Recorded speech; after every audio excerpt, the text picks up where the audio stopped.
बोल सांचे दरबार की जय। जय जगत जननी माता जी ट्वाडी सदा ही जय।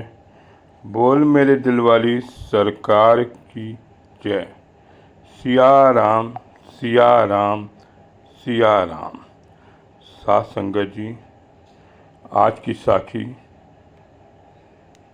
है कि अगर किसी ने गुरु का आदेश मान लिया तो संगत जी उसकी मौत भी टल जाती है, और जिसने नहीं माना अपने गुरु का आदेश, उसके लिए हर सुख का पल दुख में बदल जाता है। आइए संगत जी, एक बहुत सी सुंदर सी साखी आपके सामने मैं रखता हूँ। ये एक शिष्य की कहानी है। संगत जी, उसके गुरु का नाम गुरु अमरदास था। शिष्य बहुत ही गरीब था। भिक्षा मांग के संगत जी उसका गुजारा होता था, और जो कोई दिन में उसको 2 सूखी रोटी दे देता था, उसे वही खा के गुजारा करता था। एक दिन संगत जी वह भिक्षा मांगते मांगते एक ऐसे घर पे पहुंचा, और हर समय जब भिक्षा मांगता था वो अपने गुरु का ही नाम लेता था, गुरु अमरदास, समता गुरु अमरदास। जैसे ही उसने किसी घर में पहुंचा तो एक हट्टा कट्टा आदमी निकला, और वो तांत्रिक था। इसने भिक्षा मांगी और साथ में अपने गुरु अमरदास का ही रखना नाम। उस तांत्रिक ने कहा, तेरी कैसे हिम्मत हुई कि तू अपने गुरु अमरदास का नाम ले रहा है, मेरा नाम लेना चाहिए। उसने कहा, नहीं, मैं तो अपने गुरु का ही नाम लूँगा, गुरु अमरदास। कहीं तुम्हें मैं आज भिक्षा नहीं दूँगा, जा, तेरी कल सुबह का सूरज नहीं दिख पाएगा। और बहुत ही उसको डांट के भगा दिया। बड़ा ही रोता हुआ आया, और सबने कहा कि तुमने बड़ा ही गलत काम किया, तुम्हें उसे तांत्रिक का आदेश मान लेना चाहिए था। वो बहुत ही ऊंचा तांत्रिक है और तुम्हारी समय मौत हो जाएगी। रात को अपने आश्रम पहुंचा। उसके गुरु जो अमरदास थे बैठे थे। बेटा, कहते भिक्षा ले आयो? तो कहता भिक्षा। रोने लगा। फिर उससे पूछा, भिक्षा क्यों ले आए, भिक्षा ले आयो? तो कहता, मैं क्या भिक्षा लेके आया हूँ, मैं तो अपनी मौत लेके आया हूँ। गुरु अमरदास जी मौन रहे। रात को उसको अपने पास बुलाया। कहते, बेटा मेरे साथ खाना खा लो। कहता, मैं खाना नहीं खाऊंगा, आपको खाने की पड़ी है, मेरी तो कल सुबह मौत हो जानी है। और डरा डरा रहा।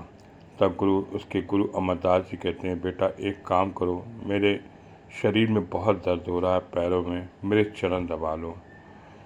ऐसा करो, तुम पूरी रात जो है मेरे चरण दबाते रहना।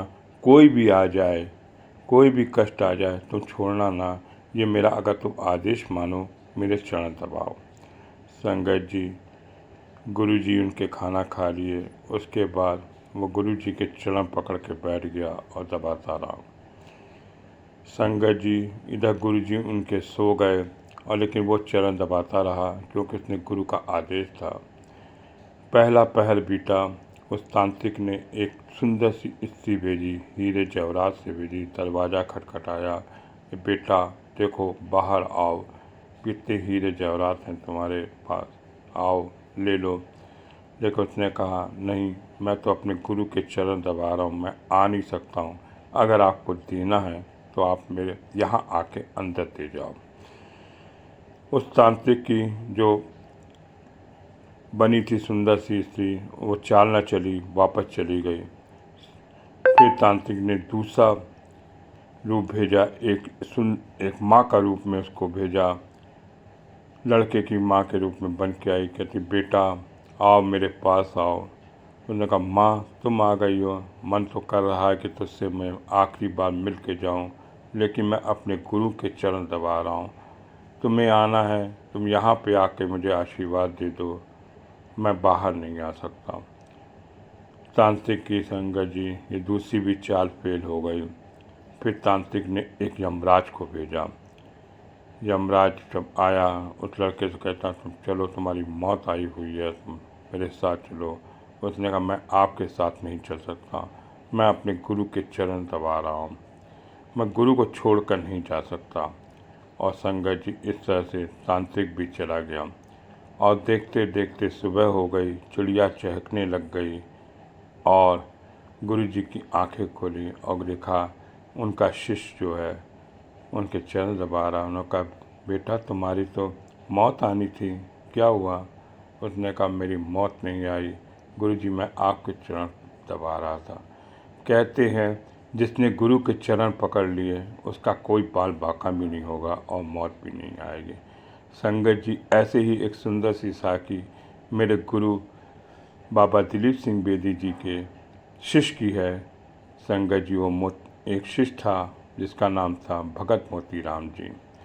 भगत मोतीराम जी पीरशाह गांव था, वहाँ पर रहते थे। वहाँ एक बहुत ही बड़ा मज़ार थी, पीरशाह का मेला लगता था। संगत जी मोतीराम जी अपने घर पे थे, बहुत बड़ा मेला लगा हुआ था, सभी हिंदू मुस्लिम वहाँ आते थे और उस मज़ार पे फूल चढ़ाते थे।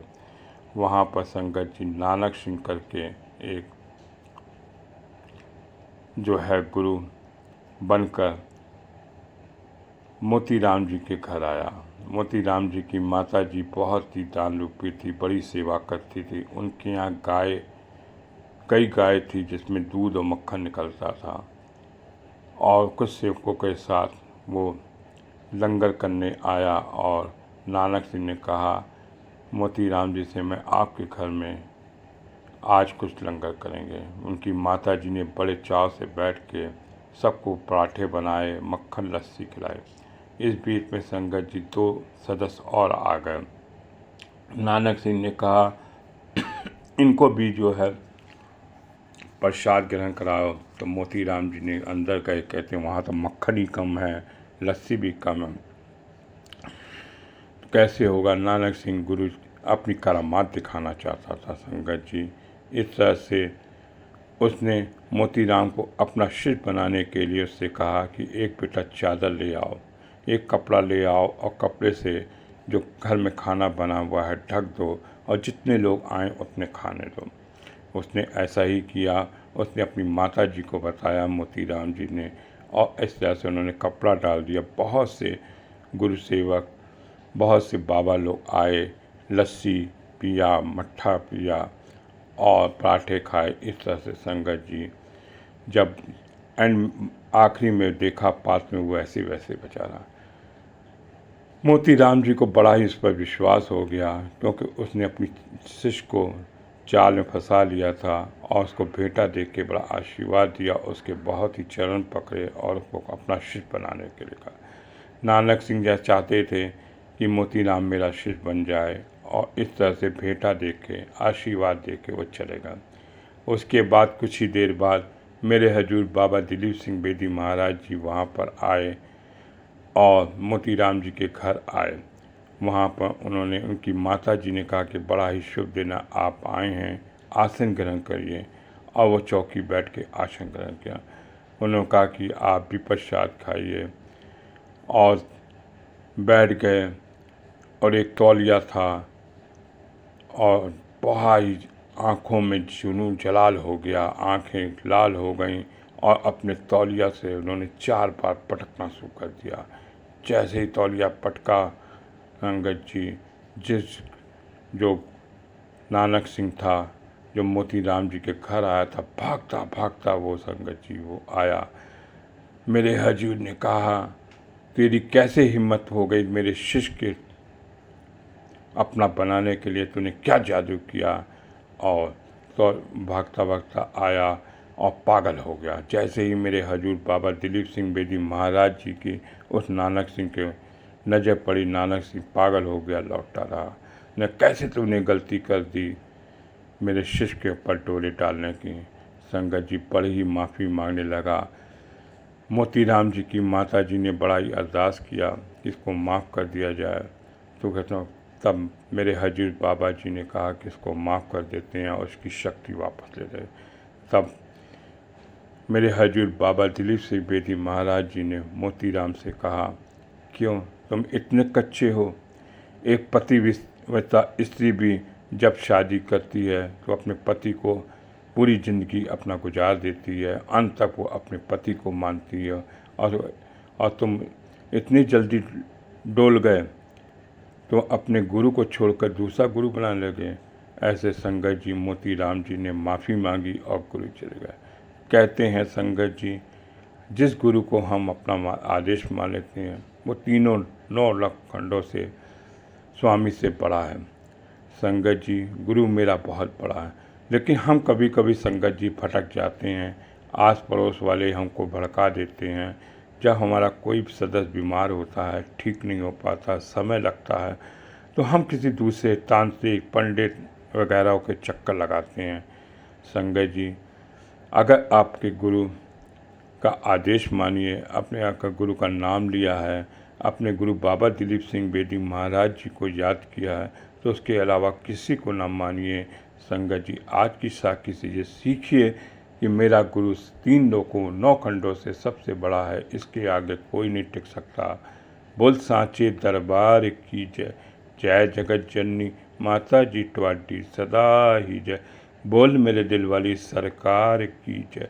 सिया राम सिया राम।